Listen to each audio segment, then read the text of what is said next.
کہ دل کی جو سختی ہے نہیں کوئی معمولی بیماری نہیں ہے، اسے بندہ ہلکا نہ لے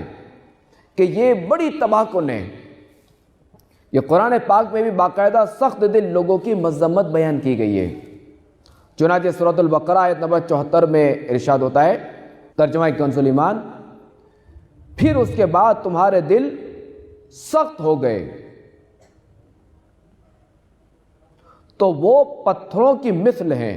فَهِيَ كَالْحِجَارَةِ، بلکہ ان سے بھی زیادہ کر رہے، او اشد قسوہ، بلکہ ان سے بھی زیادہ کر رہے۔ اور پتھروں میں تو کچھ وہ ہیں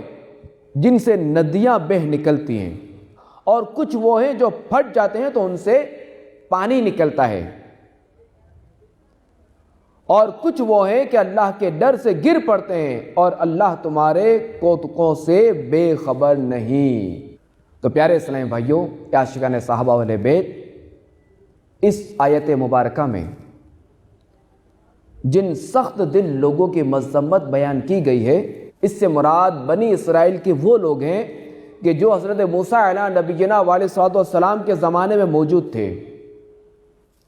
اور ان کے بارے میں فرمایا گیا کہ بڑی بڑی نشانیاں اور حضرت موسیٰ علیہ نبینا علیہ الصلوۃ والسلام کے معجزات دیکھ کر بھی انہوں نے عبرت حاصل نہ کی، تو ان کے دل پتھروں کی طرح ہو گئے، بلکہ ان سے بھی زیادہ سخت، کیونکہ پتھر جو ہوتا ہے نا وہ بھی اثر قبول کرتے ہیں،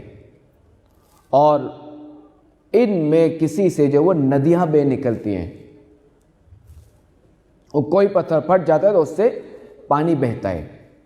دیکھیں اللہ تعالیٰ کا نظام قدرت ہے، اور مزید یہ کہ کوئی پتھر جو وہ خوف الہی سے گر جاتا ہے، لیکن انسان جسے بے پناہ ادراک اور شعور دیا گیا کہ جس کے حواس قوی ہیں، یعنی جس کے حواس مضبوط ہیں، اس کی عقل، انسان کی عقل کامل ہے، اور اس کے سامنے دلائل ظاہر ہیں اور عبرت اور نصیحت کے مواقع موجود ہیں، لیکن پھر بھی اللہ تبارک و تعالیٰ کی اطاعت و بندگی کی طرف نہیں آتا۔ دل کی سختی گناہوں میں اضافہ کرتی ہے، دل کی سختی دین سے دوری کرتی ہے، دل کی سختی عبادت و تلاوت اور ذکر اللہ کی حلاوت، یعنی ذکر اللہ کی جو حلاوت ہے، جو مٹھاس ہے، وہ مٹاتی ہے، اور دل کی سختی اللہ تبارک و تعالیٰ کی رحمت سے دور کرتی ہے، اور دل کی سختی بدبختی کی علامت ہے۔ الغرض